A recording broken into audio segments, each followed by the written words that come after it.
So the next speaker is Mr. Stephen Fonseca, and Stephen is currently the manager of the new ICRC African Center of Expertise on Missing Persons and Forensic Systems, and he's a member of the ICRC's Forensic Unit Global Management Team. Stephen and I met online, not so long ago, yet I feel like I've known Stephen forever. A passionate humanitarian, if ever you found one, really wants to do great work in Africa, a wonderful partner to have for DNA for Africa. Thank you for your contribution to this event. We're really looking forward to hearing more about the work that you do, but more importantly about your vision as to how to take this forward and share with us how we can do that and how we can better collaborate. So without further ado, I hand it over to you. Thank you so much for being here with us.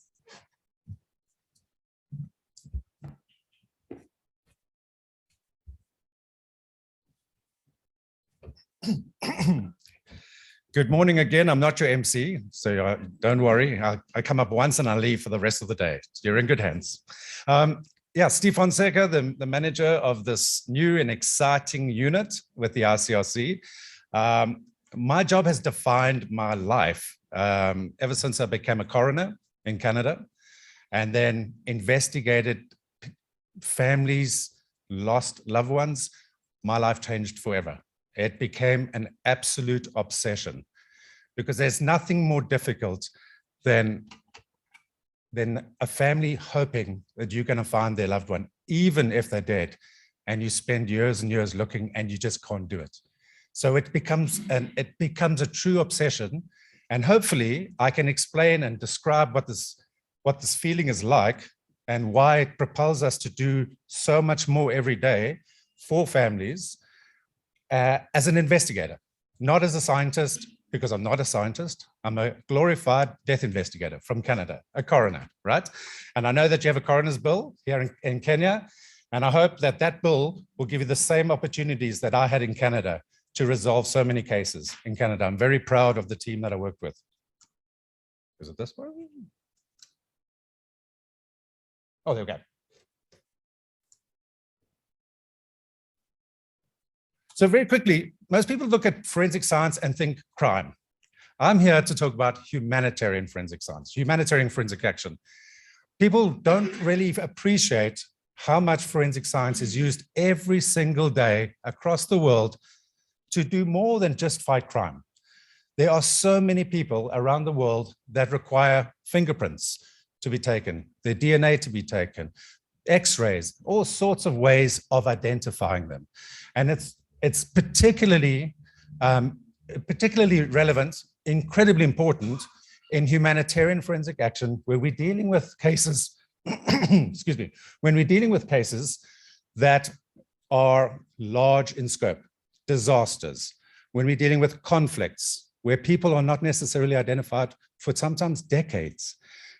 In migration, like Ahmed was talking about, in Africa, migration has really challenged us as investigators and as managers to define how we're actually going to identify people differently because there's so much cross-border movement. So forensic science for me has always been a humanitarian pursuit, not a crime resolution pursuit. Obviously, it's incredibly important. And so DNA has changed the way, as a coroner, as an investigator, it has changed the way that scientifically we do our work. But I have to say, today for me, DNA, I'm always pushing DNA in a multidisciplinary approach, because DNA on its own for me is not really 100% connecting with the family. A multidisciplinary approach with DNA is far more engaging for a family and far more understandable for a family. And this is hopefully what I can go through quickly. Let me just go. The advancements in DNA. When we talk about, when I started in 1998, oh my goodness, DNA was only becoming really mainstream for the coroner service to make identifications. So what I've seen in 20 odd years has revolutionized the way that we actually investigate today, the way that we actually approach a missing persons case or an unidentified human remains case. We are so much more fortunate today as investigators, as case managers, that we have DNA. And I'm a huge fan. So when you see my slides, don't be discouraged when I keep saying DNA is not the only option, but it's an incredibly powerful tool. It belongs in a multidisciplinary approach. And when we look at missing persons, separated individuals, families that have just endured a tremendous disaster, you'll see why it's so important for us to look at that multidisciplinary approach. That includes the language that we use. So today, the ICRC, we don't use ante-mortem data anymore. We use missing persons information because our families that have sometimes waited decades don't always believe that their loved one is dead. And they might be right. Until we find their loved one, we don't know if they're alive or dead. And so we have a responsibility to respect their belief that somebody's alive, and we look for them as if they're alive or dead.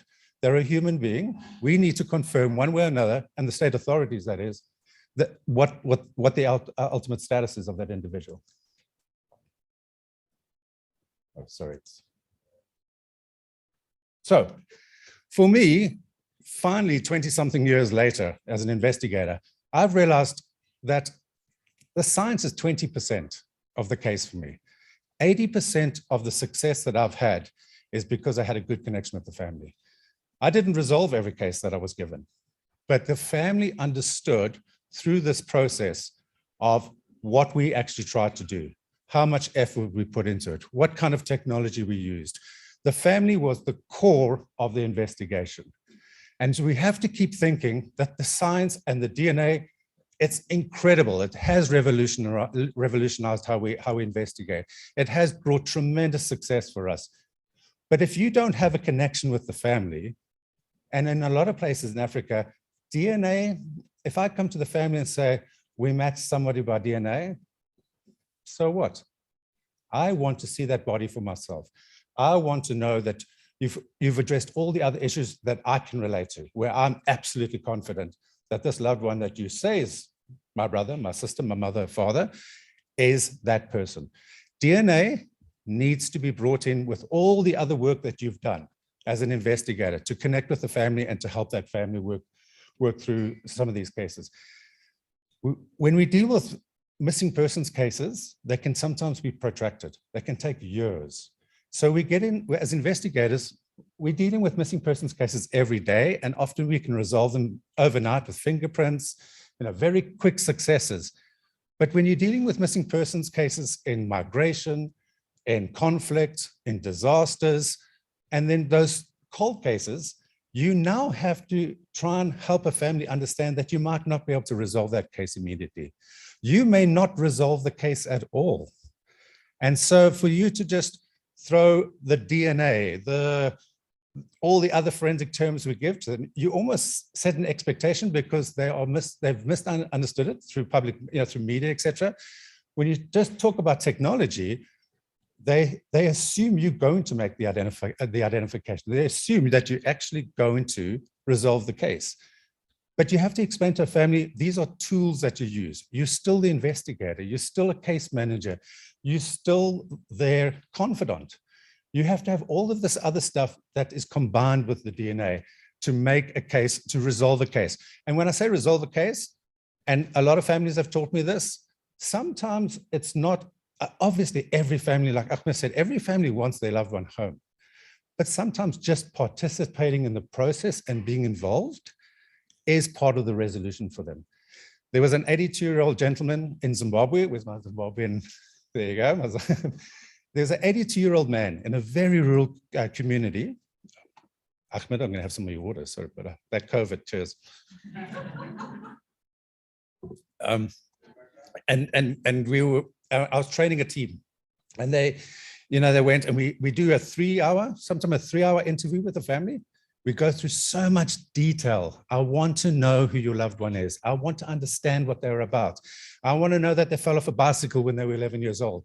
And did it leave some impression that I'm going to find on a living or a dead person in the future, right? I need to know all this. By going through this, they start to appreciate that I care. I'm making the effort. I came out, I flew to another country. I traveled in a car for 5 hours. I'm sitting in front of you. I want to understand who this person is.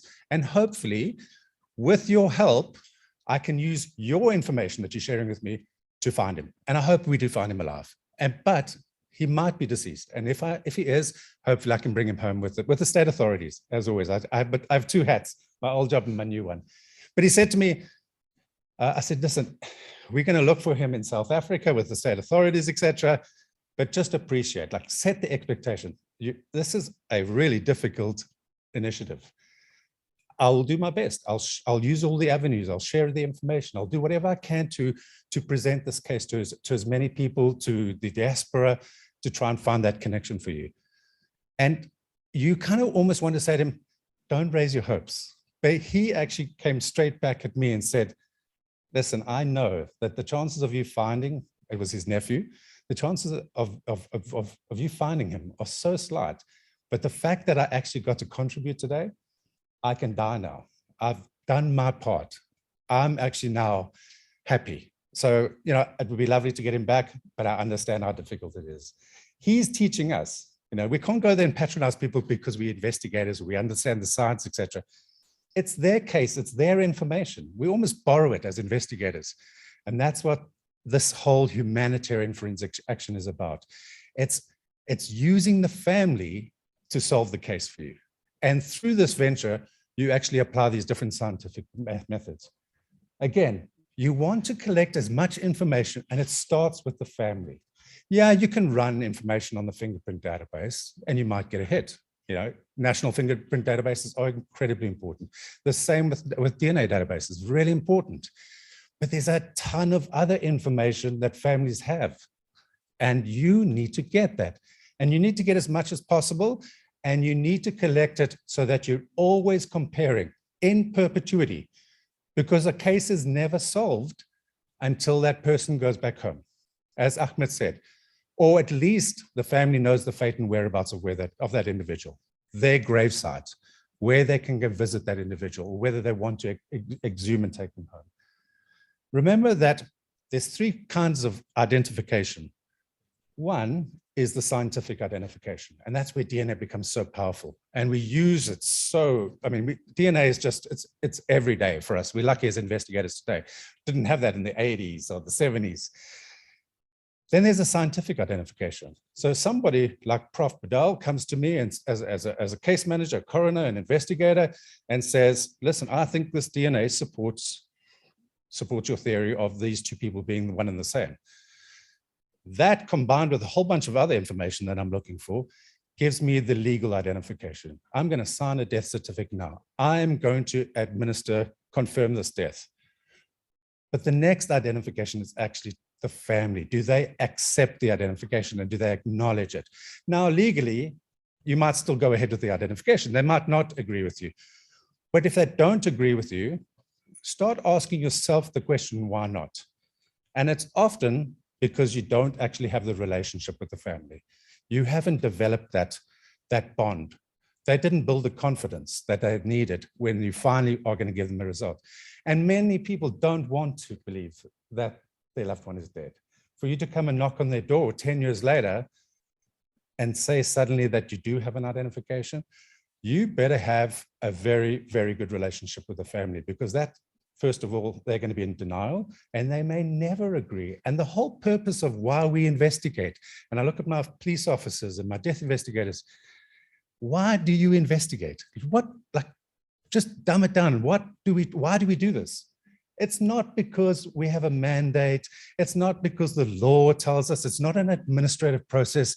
It's because we're human beings, and we understand the pain that these people are going through. You want to bring their loved one home, because what if it was your brother? What if it was your sister, your child? I have a child, and after having a child, I was blown away by how much it affected me when a mother or a father came and spoke to me about their missing person, or a dead child lay in the mortuary, and I was now going to have to talk to the family about that. And I still break up. It's so hard, because I have a child. Just imagine your child disappearing, and you don't know where they are. And it goes days, weeks, months, years, decades, and you still don't know where your child is.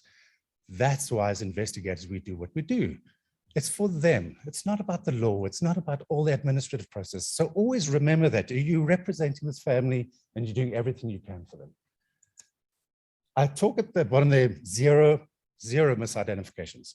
As a death investigator and as a police officer and whoever's going to be in charge of working through this identification process, you can never misidentify someone because you don't need to. No one forces you. The law never forces you to make an identification. The technology today, it's advancing so much that with a good relationship with a family, you may have a case, and we have cases in conflict. In my memory, I've got a great case with a very old man who wants his grandson back. His grandson is adopted, so DNA is not helping us. And we know it is his grandson, but I cannot prove it. I don't have enough science to confirm that it's his loved one. So yeah, he probably will die not getting his loved one back, but I can't make that identification because what happens if I'm wrong? I don't have a justification to take a body away from another family. Every misidentification is two families that you're impacting, right?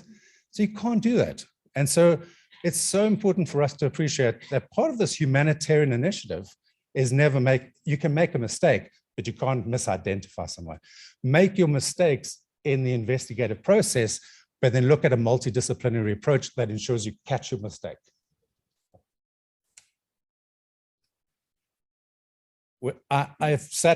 I'm very fortunate to have Bruce sitting here for the last couple of days, and him and I just go into this weird forensic discussion that just goes on and on and on.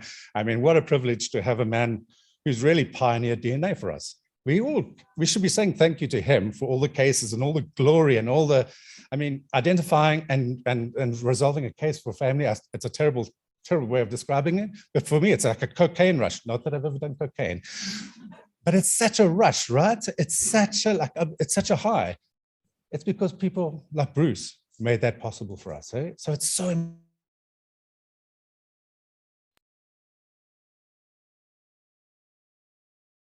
it is an incredibly powerful tool. But mix it up. Is it 5? So, good. Mix it up, and you land up giving the wrong body to the wrong family. So it's really follow this multidisciplinary approach. You can't cut corners with identification. The consequences, again, humanitarian, are devastating to the family. Imagine, and we know we've had these cases where you have to go back to the family, not me, thankfully, but you imagine an investigator going back to the family after the family have had their funeral. They've gone through their mourning process. They've gone through all of these steps, and you now have to take the body back. Can you imagine what that means to the family, the public, the community?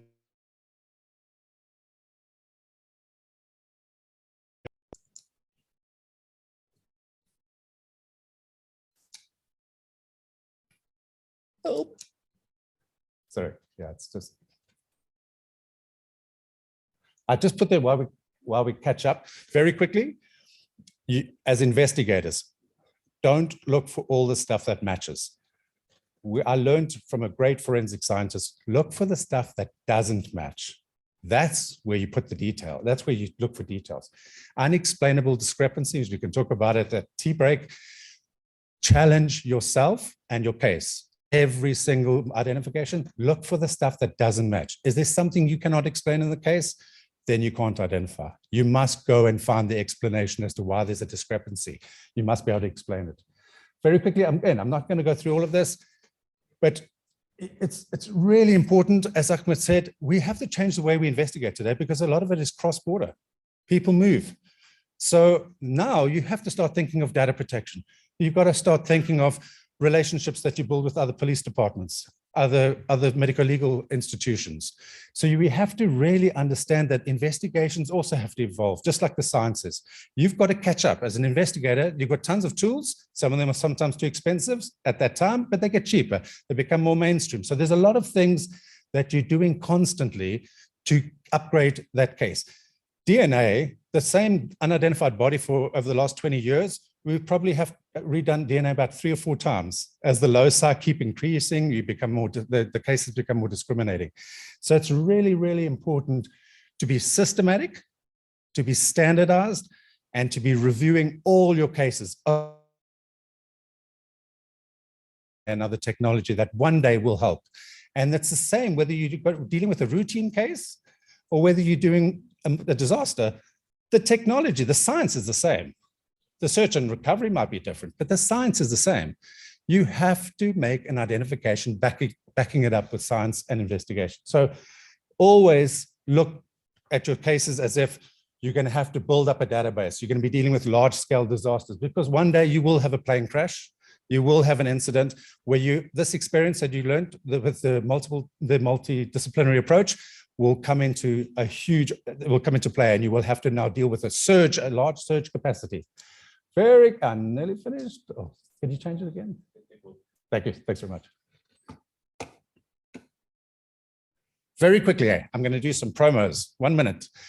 Johannesburg Forensic Mortuary, Forensic Pathology Services, for all you out there. If you want to see an outstanding program at a busy mortuary where there's so little time to do anything else, they run an identification program on the unidentified bodies.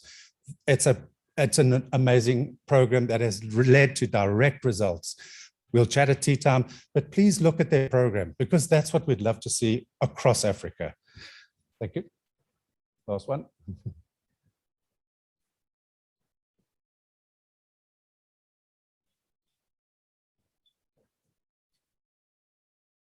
Second one, Tunisia. The dead migrants in Tunisia, you have to, again, tea time or afterwards, try to understand what the authorities between Tunisia and Ivory Coast have done to identify their migrants, Ivorians in Tunisia that have died. They've going back to this multidisciplinary approach, details to make those identifications, and they've got concrete results, successes. That's what we need to use. And now I think I'm finished after that. Thank you. Sorry, it says 3.5 minutes here. Is that going down? No, stay there, because we have a question. So. Yeah, so again, if I can leave you with anything, it's if you're not passionate as an investigator, I wouldn't want you to investigate my family members' disappearance, because it's a lifestyle. And I have a wonderful wife.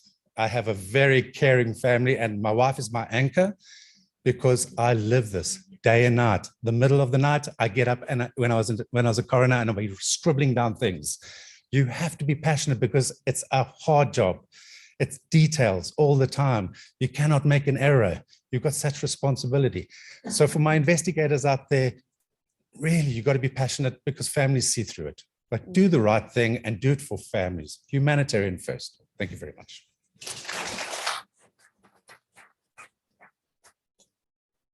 Thank you, Stephen. I must say that when I first got into DNA, and it was, as you know, emanated from my own father's murder, and I saw DNA only in terms of crime scene investigation. What I'm learning every day is the extent to which we can use DNA, and also not only for sexual violence, for crime investigation, but I'm hearing for migration, for the reuniting of families to the dead, and human trafficking. It's just, there is no end. And thank you to people like Stephen for doing the work that you do. I didn't realize how important it was to reunite families with their families' remains. And I'm just, I'm so excited that we have this technology that can really facilitate it. So keep doing what you do, Stephen. Thank you so much for your contribution. And I'm looking forward to many more collaborations in the future. Our online audience is very active too, and please feel free to also add your questions and give them to Ingi. But I thought this was quite a good one, and I know that we're sort of battling with time, but Dr. Badoli, I wonder if you could answer this for me, and maybe Ingi, you can just give Bruce the mic. The question is, what is the best DNA workflow used nowadays in such cases that maximize the DNA quality, extraction kits, PCR kits, genetic analyzers, etc., especially with samples in such cases that are very degraded? if you could give us a short answer because of the time issue, but maybe just if you could answer that very briefly, we would really appreciate it. I don't think there is a short answer. That's the problem in that. Now, I mean, there's a lot of technologies, you know, you have like Thermo Fisher here with the kits. Most of the labs here are already using the very high quality DNA typing technologies to be able to do the work they need to do. There are some modified extraction procedures for human remains that we can talk about to get maybe more DNA and purify the DNA. And also mitochondrial DNA sequencing would help. But if they're following the standard protocols, they should be able to do most of the work. The very long answer, maybe we can type something up at the tea time and send it on to our virtual audience. So we'll try and get that from you in the meantime. And anyone who has those a further question, you can ask Dr. Pathology during tea. So our next presenter